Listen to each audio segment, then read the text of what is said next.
찬송가 303장 날 위하여 십자가에 주께 영광 돌리겠습니다.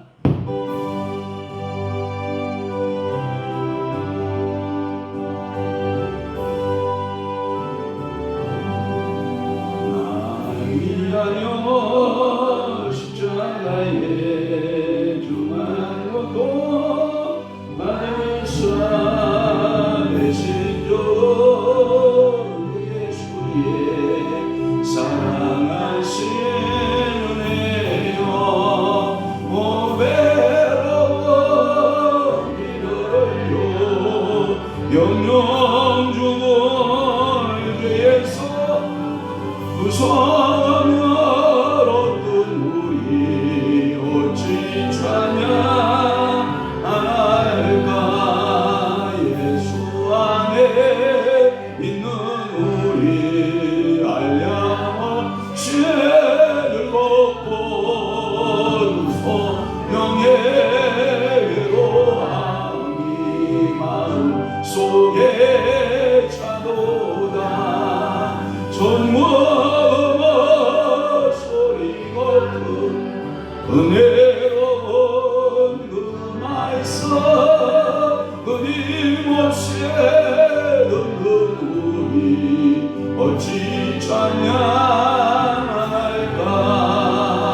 이 세상의 모진 꿈과 쉬지 않고 불어도 주님 안에 보호받는 우리 마음 변하라.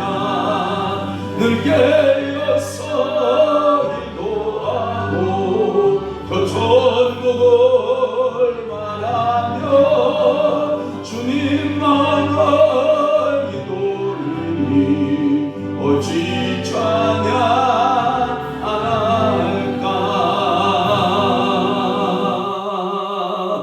아멘. 전능하사 천지를 만드신 하나님 아버지를 내가 믿사오며 그 위아들 우리 주 예수 그리스도를 믿사오니 이는 성령으로 잉태하사 동정녀 마리아에게 나시고 본디오 빌라도에게 고난을 받으사 십자가에 못 박혀 죽으시고 장사한 지 사흘 만에 죽은 자 가운데서 다시 살아나시며 하늘에 오르사 전능하신 하나님 우편에 앉아 계시다가 저리로서 산자와 죽은 자를 심판하러 오시리라. 성령을 믿사오며 거룩한 공예와 성도가 서기교통하는 것과 죄를 사하여 주시는 것과 몸이 다시 사는 것과 영원히 사는 것을 믿사옵나이다. 아멘.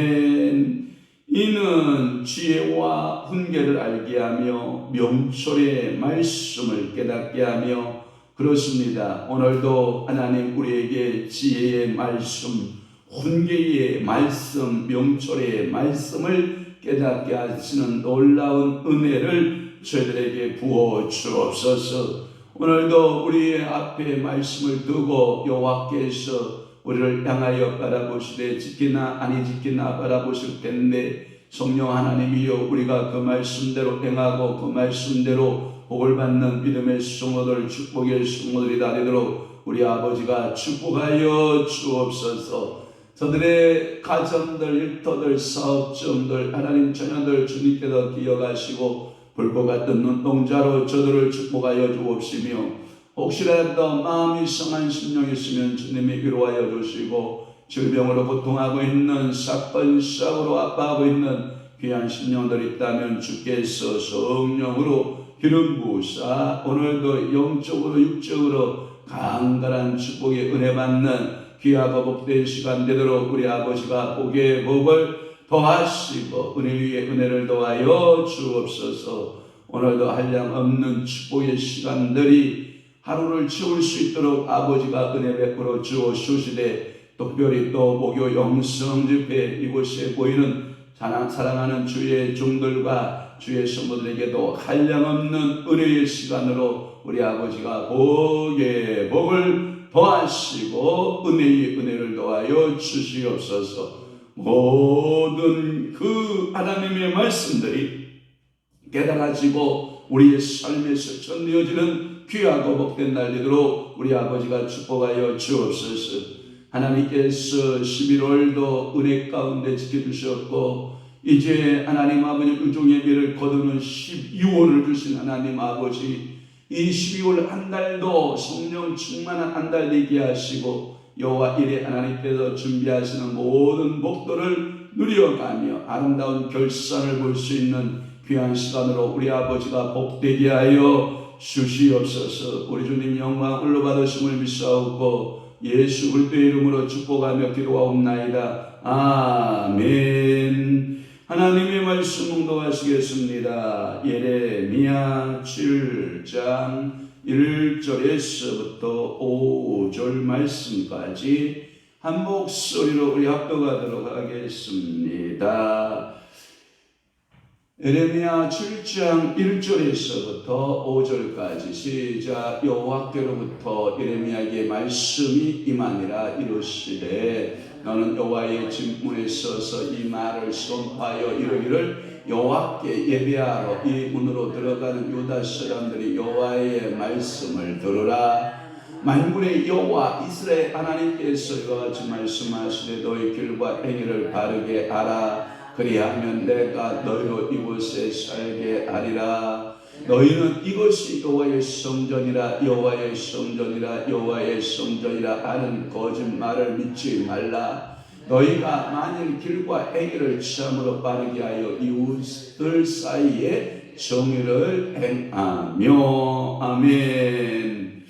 오늘 저는 예레미야 7장 1절에서부터 5절 말씀을 중심으로 해서 하나님의 요구라고 하는 제목하에 하나님의 말씀이 선포될 때 우리 모두 큰 은혜 받는 시간 되시기를 주님으로 축원합니다. 예레미야서의 7장 부분에서부터는 이제 이 1장에서부터 6장까지 앞선 부분과 이제 약간 그 후기에 여러 여호야김, 그러니까 이 여호야김 시대 통치 초기의 예언이라고 보는 것이에요. 그리고 예루살렘의 성전에서 그는 설교를 하기 시작을 한 거예요. 그래서 예루살렘의 백성들, 특별히 예루살렘에 누가 많이 살고 있었다? 베냐민 지파의 사람들이 살고 있었다. 그래서 그 성전 설교 이렇게 말하는 거예요. 성전에서 설교했다. 성전 설교. 또 예수님께서 산에 오르셔서 예수께서 산에 오르시니 제 아들이 나온지라 입을 열어 가르쳐 가라사대 마태복음 5장, 6장, 7장, 이 8장 이 부분을 가리켜서 우리는 산상수훈 산에서 설교하셨다라고 말씀하고 있고, 또 예수님이 설교했던 것은 베드로의 배를 빌려요. 베드로야 내가 네 배를 좀 쓰자 하고 거리에 육지에서 바다에 좀 거리 좀 뛰어라 하시고 배에 서셔서 해변가에 앉아 있는 물들에게 설교했다 해서 산상 설교, 배 위에서 설교하셨다 해서 산상 설교 이렇게 말하는 거예요. 이 예레미야는 안나돗을 떠나서 예루살렘을 이주한 것으로 보고, 왜냐하면 그의 고향이 아나돗이었던 것으로 보고요. 이 아나돗 하면 여러분들이 선지자 누구를 생각한다? 아모스를 생각한다. 거기는 뭐가 있었다? 신학교가 있었다. 그 신학교에서 이제 사역지를 옮겨서 파송받았는데 그것이 어디다? 예루살렘이었을 것이다. 그래서 예루살렘으로 향하여 가서 그는 설교하기 시작을 했다. 그 설교 속에는 자신의 말을 하는 것이다. 하나님의 뜻을 전달하는 것이다. 하나님의 뜻을 전달하는 것이다. 이 일을 예레미야는 성실하게 수행했을 것이다 라고 하는 것이 답이에요. 물론 이 성전에서의 설교의 내용들은 유다의 성전 예배가 얼마나 가식적이냐라고 하는 거예요. 그러면서 이스라엘 백성들에게 요청하는 것 하나가 뭐냐? 그 가식적인 예배에서 벗어나라예요. 벗어나라. 그리고 우상 숭배에서 너희들이 회개하라. 그리고 하나님께로 와라. 돌아오라 라고 하는 메시지를 전달하고 있는 줄로 믿습니다. 이렇게 하나님의 심판에 대한 말씀들이 8장의 4절에서 9장 26절에 이루어지고 있고, 특별히 오늘 부분은 성전 설교하면서 이스라엘 백성들을 죄를 고발하는 고발장이 7장 1절에서부터 8장 3절까지, 하나님의 심판이 8장 4절에서부터 9장 26절까지, 그 다음에 유다의 우상 숭배가 10장까지 이렇게 분류가 가능하고, 오늘 특별히 성전 설교는 고발의 설교인데 7장 1절에서부터 8장 3절에 속한 부분을 저는 이제 설교하려고 하는 것입니다. 그러니까 이 예레미야의 설교가 짧은 설교가 아니에요. 7장, 8장, 9장, 몇 장? 10장에 이르기까지 무려 넉 장에 걸쳐서 그는 설교를 계속하고 있는 모습을 우리는 보고 있는 것이지요. 예루살렘 성전에서의 예레미야의 설교로 유다의 성전 예배의 허위성을 고발해요. 물론 요시야 왕 주전 640년에서 609년 제위 가운데 요시야가 622년경에 성교개혁을 해요. 그러니까 이 요시야의 종교개혁이 있음에도 불구하고 예루살렘의 예배가 한때 이 요시야의 종교개혁을 통해서 아주 왕성한 융성한 예배의 회복이 일어나요. 그것을 가리켜서 우리는 뭐라고 하냐면 부흥기라고 보는 거예요. 그러니까 여러분들의 인생을 살다 보면 내 인생의 신앙의 부흥기가 온다 안 온다? 온다. 그러나 부흥기가 지나고 이제 밀물 빠져나가듯이 빠져나가면 그게 뭐가 오냐면 이제 그 이스라엘 백성들이 종교적인 굉장하게 이 신앙이 떨어지는 역사를 보여요. 그러니까 여러분들이 이 쇠퇴기를 만나게 되는데, 요시야 왕 이후에 이 이스라엘 백성들이 하나님에 대한 예배가 어떻게 했다? 쇠퇴하기 시작을 했다라고 하는 거예요. 저는 오늘 여러분들과 우리 교회와 여러분들의 가정 속에 예배의 부흥기가 일어나기를 축원합니다. 예배의 회복이 일어나기를 축원합니다. 하나님의 성령이 역사하는 귀한 교회와 개인과 여러분들의 가정 되기를 바랍니다. 물론 한국 교회에도 다시금 예배의 부흥기가 일어났으면 좋겠어요. 코로나 이후에 모든 사람들이 어려워하고 있잖아요. 코로나 이후에 모든 교회들이 굉장히 절망과 좌절에 빠져 있는 모습을 우리는 보거든요. 그럼에도 불구하고 이 땅에 아름다운 예배 회복이 일어나고 아름다운 축복들의 역사가 임하였으면 좋겠습니다. 그래서 이 융성했던 예배가 하나님 아버지 앞에 불순종하게 되고 거역하게 되니까 결국은 어떻게 되냐, 아수르 왕 사네립의 예루살렘의 포위 사건이 나타나요. 그게 주전 701년경에 일이 나타나고 있고, 그 배경은 열왕기하 19장에 나타나고 있는 것을 우리는 알 수가 있어요. 이스라엘 백성의 그 성전 예배를 자극하는 동기가 된 것으로 보고 있고, 그러나 그 융성한 성전 예배는 결국은 형식주의에 빠지게 되고, 그리고 우상 숭배라고 하는 허상의 예배에 빠지게 되고, 그래서 이 예언자 예레미야는 가서 너희들의 이 모든 허위적 예배, 헛된 예배는 헛것이다 라고 고발하는 거예요. 사랑하는 성도 여러분, 오늘도 성령께서 우리 성도들의 심령 가운데 찾아오셔서 고발하는 고발의 음성을 잘 들어야 우리는 뭐예요? 신앙의 성장을 가져와요. 그러니까 우리가 하나님의 음성을 보고 내가 어디에서 떨어졌는지, 어디에서 내가 잘못되었는지, 내가 어떤 신앙의 형태를 가지고 있는지를 살펴보는 것이 중요하죠. 내 신앙이 잘못되었다면 하나님께 뭐하고 두 손 들고 나아가 회개하고 참회하고 하나님 아버지 긍휼을 바라보고 하나님의 역사를 기다리는 그러한 성도의 삶이 이루어지면 좋겠어요. 다시 또 반복되는 이야기지만 이 내용들을 오늘 7장들을 분해해 보면 7장 1절에서 15절까지 말씀이 성전 설교요. 16절부터 20절 말씀까지가 이 백성을 위하여 기도하지 말라. 왜? 이 백성은 내가 멸망하기로 취약정했으니 예레미야야 너는 이 백성을 위하여 뭐하지 말아라? 기도하지 말아라. 그러면서 21절에서부터 8장 3절까지는 뭐냐? 제사보다 내가 원하는 것이 있다면 순종합니다 라고 하는 내용 분해가 가능한 거예요. 예레미야가 성전의 중문에서 설교한 것으로 기록이 되어 있고 이때는 요야김 통치의 초기로 보는 것입니다. 그 근거의 내용이 26장과 같고 26장에는 요야김 주기로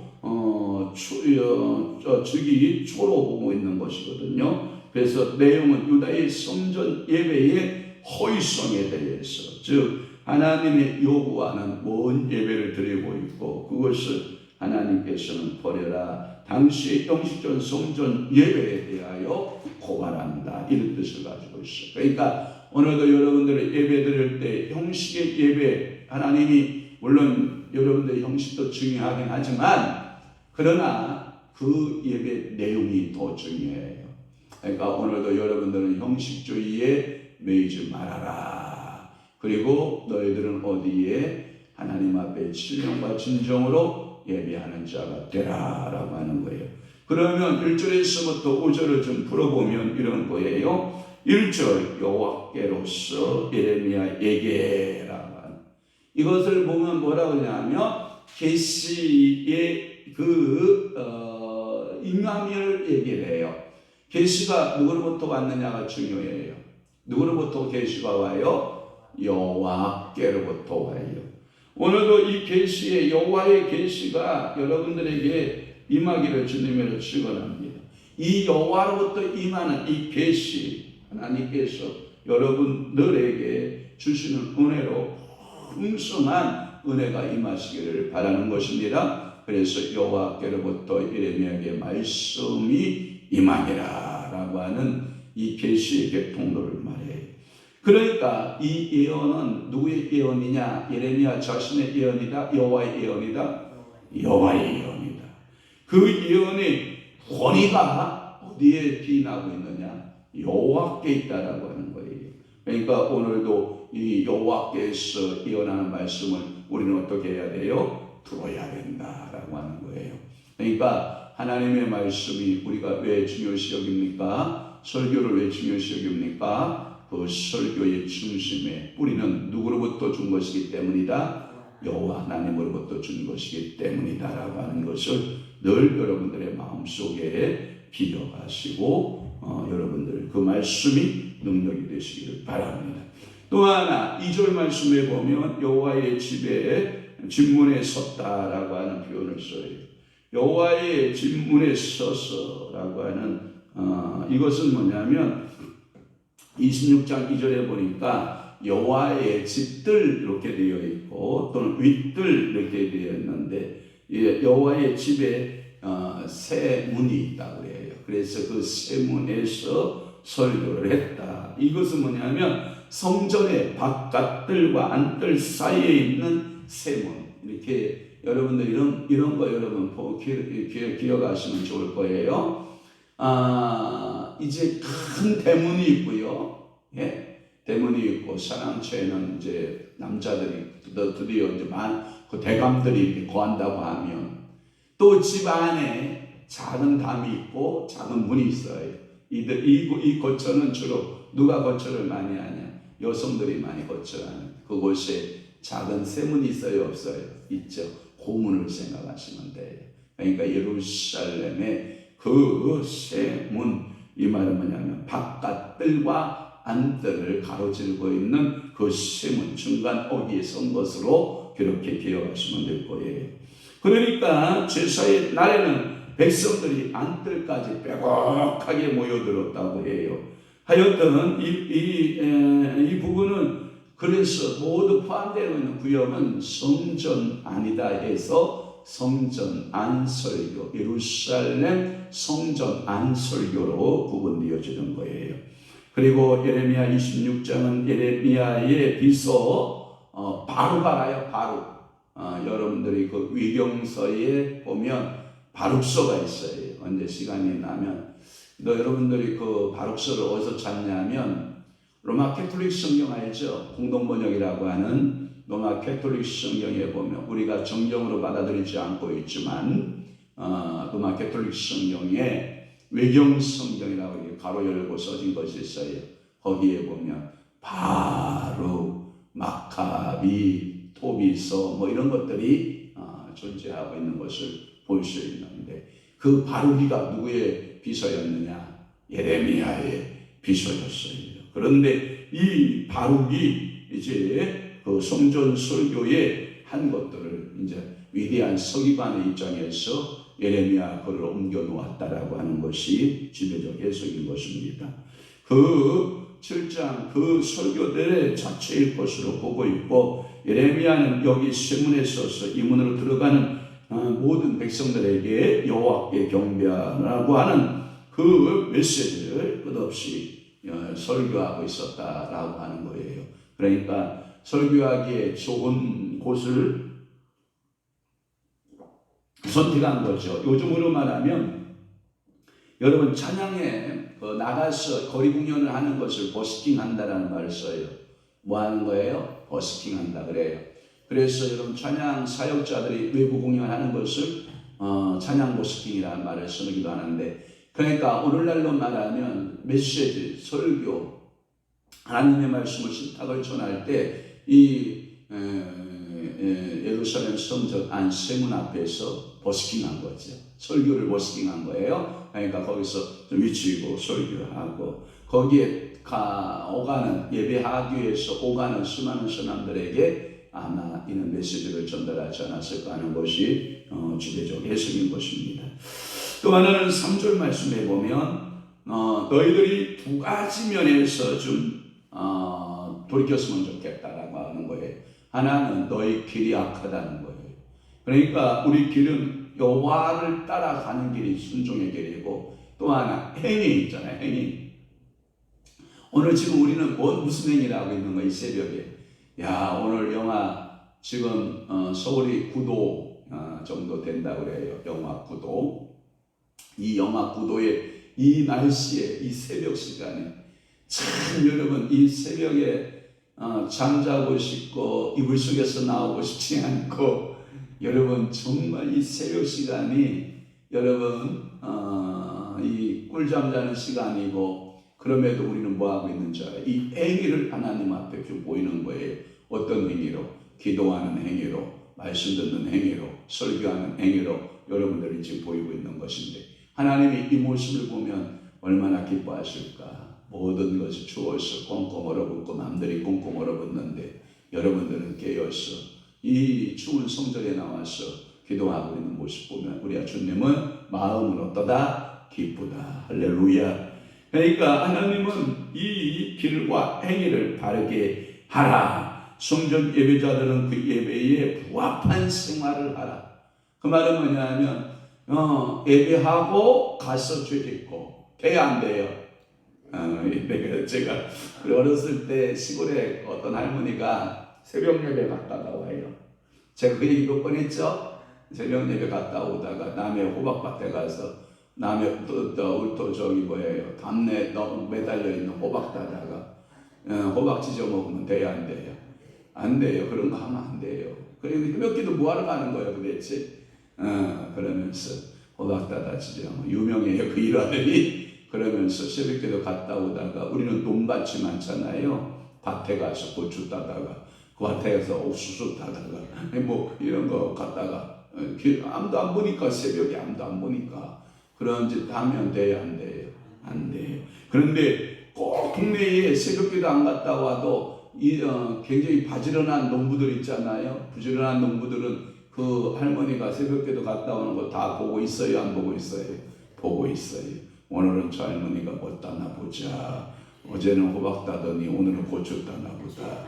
오늘은 또 가지 따나 보다. 이거 다 보고 있는 거거든요. 그러니까 여러분들은 행위가 달라야 될 줄로 믿습니다. 모든 시대의 교회가 늘 명심할 교훈이 뭐다? 너희의 길과 너희의 행위를 뭐하라? 바르게 하라. 할렐루야. 오늘도 참으로 여러분들의 생활이 반듯했으면 좋겠어요. 그래서 음란을 버리고 여러분 세상의 우상 숭배를 버리고 하나님 아버지 앞에서 정말 바르게 신앙생활하는 것이 축복이다라고 하는 것이고, 또 4절 말씀에 보면 이런 말씀이 있어요. 여호와의 성전이라, 여호와의 성전이라. 이거 3번 반복하고 있거든요. 그래서 이 땅이여 땅이여 땅이여라고 하는 이사야 6장 3절에도 3번 반복하고 있고, 사무엘하 19장 1절에도 3번 반복하고 있는데, 이 3번 반복은 그만큼 중요하다 이런 뜻을 가지고 있고, 이 여호와의 전이여 여호와의 전이다, 성전 여호와의 성전이다라는 말은 특별히 하나님의 신성을 강조할 때 여호와의 성전, 여호와의 성전을 뜻해요. 그래서 그 여호와의 성전에 있는 모든 것들은 다 뭐예요? 단순한 건물을 가리킬 때에는 집이라고 하지만 이 모든 것은 다 거짓되어진 말이다. 이 말은 뭐냐면 여호와의 성전만 거룩하냐? 너희들이 거룩해야 된다 이 뜻이에요. 여러분 교회에 사용되는 것을 성물이라 이렇게 말해요. 성구라는 말이에요. 가구를 가리켜 성구 이렇게 말하고, 모든 것을 거룩하다 해서 성자를 붙여서 성도 뭐 이런 표현을 쓰거든요. 그러면 너희들 자체가 거룩해야 된다. 여호와의 성전이라 여호와의 성전이라 하고 이빨은 소리만 하고 있는 그들의 말에는 너희들이 그렇게 잘 들으면서 성전의 성전이다 성전이다라는 말은 잘하면서 너희들은 성전다운 삶을 산다 안 산다? 안 산다가 답이에요. 그러니까 이들은 잘못되어진 성전 중심주의에 빠진 거예요. 성전에 제사드리고 여호와께 경배하는 것이 전부다 이렇게 말하는 사람들이에요. 저들은 이스기야 시대의 사네립의 대군을 맞았으나 왕이 성전에서 기도함으로 암밤의 아수르의 대군을 몰살한 사실을 들어서 열왕기하 19장에 그들의 주장을 뒷받침해 주고 있었다라고 하는, 이거 뭐냐 하면 잘못되어진 신념주의에 빠진 거예요. 여러분, 하나님께서 오늘날도 살아서 역사하시는 건 맞아요. 그러나 하나님의 성전이 여러분들 오늘 우리가 예배하는 이곳이 하나님의 성전 맞아요. 그러나 우리가 다른 곳으로 이사가면 이곳은 뭔 사업장이 될 수도 있고 일터가 될 수도 있잖아요. 그것은 영원한 성전 개념은 여러분 자신밖에 없어요. 내 마음 심령이 여호와의 성전 되기를 바랍니다. 그때에는 이스기야의 경건한 믿음과 행위가 있었기 때문에 기적이 있었던 거예요. 그러나 여러분들의 길과 행위가 온전치 못한데 다 막연하게 하나님 아버지의 성전이다 성전이다 성전이다 아무리 외쳐도 그 능력은 나타난다 안 나타난다 안 나타난다. 제가 언제가 그런 얘기를 했어요. 하나님께 합당하게 받으시는 예물은 뭐냐? 예물의 값이 중요하다. 그러나 더 중요한 것이 있다. 그 예물을 드리는 자의 마음 자세가 더 중요하다. 그러니까 예물을 드리는 자의 마음 자세가 하나님 아버지 앞에 복된 마음의 자세를 가져야 그 예배를 하나님이 받으시는 줄로 믿습니다. 오늘도 여러분들의 길과 행위를 참으로 빠르게 해라. 5절 말씀에 보면 너희가 만일 길과 행위를 참으로 빠르게 하여 이웃 사이의 정의를 행하며, 이 말은 뭐냐면 하나님 말씀 앞에 예물 드리는 것 좋다, 기도하는 것 좋다, 하나님 아버지 앞에 물질 드리는 것 좋다. 그러나 더 중요한 것이 있다. 너희들의 마음이 발라라. 너희들의 길과 너희들의 행위가 발랐으면 좋겠다. 누가 요구하는 거예요? 하나님이 요구하는 거예요. 제가 요구하는 거 아니에요. 오늘 이 새벽에 설교자인 이 황영한 목사가 여러분들이 요청하는 것이 아니라 이 요청은 누가 요청하는 것이다? 하나님 아버지 여호와께서 우리에게 요청하시는 메시지다. 그러니까 하나님의 요구의 메시지를 내가 가슴에 새기고 그 말씀대로 오늘 하루도 살아내는 귀한 역사 있기를 바랍니다. 오늘 또 목요일이잖아요. 목요 영성 집회에 큰 은혜의 사건들이 우리 교회에 주어지는 은혜로 임하시기를 주님의 이름으로 축원합니다. 축복합니다. 기도하겠습니다. 좋으신 하나님 아버지, 오늘도 예레미야 7장 1절에서부터 5절 말씀을 중심으로 하나님께서 우리에게 요구하는 그 요구성에 대해서 우리에게 깨우쳐 주시오니 감사합니다. 많은 사람들은 형식주의만 남아있었고 거기에 하나님의 긍휼과 하나님의 사랑이 빠져버린 그저 우상 숭배하고 자기들이 샤만에 빠져서 예배하고 했던 모습들을 우리는 압니다. 성령이여 오셔서 우리에게 깨닫게 하시고 말씀의 은혜를 깨닫게 하시고 진리의 말씀을 깨닫게 하셔서 오늘도 하나님의 요구대로 예배할 줄 아는 믿음의 신실한 성도들 다 되도록 은혜 베풀어 주옵소서. 하나님의 크신 은혜로 올 한해도 지키심을 감사드립니다. 우리 전하승 원사님 주님 앞에 월삭의 예물 드리오니 받으시고 하늘문 여시고 신령한 복 주시고 11월간 동안도 지켜주신 하나님, 12월 한 달도 우리 하나님께서 지켜주셔서 아름다운 유종의 미를 거두게 하실 줄로 믿나이다. 영육간에 강건케 하시고 하나님의 일에 하나님 쓰임받는 귀한 점으로 우리 아버지가 복되게 하여 주시옵소서. 이제는 우리 주 예수 그리스도의 은혜와 하나님 아버지의 극진하신 사랑하심과 성령님의 감화 교통 내주 위로 역사 충만하시니 오늘 남은 때에 더욱더 하나님 말씀대로 살고 하나님의 은혜 가운데 거하여 살아내기로 결심하는 사랑하는 귀한 성도들 심령 위에와 교회 위에 이제부터 영원토록 함께 있을지어다. 아멘. 우리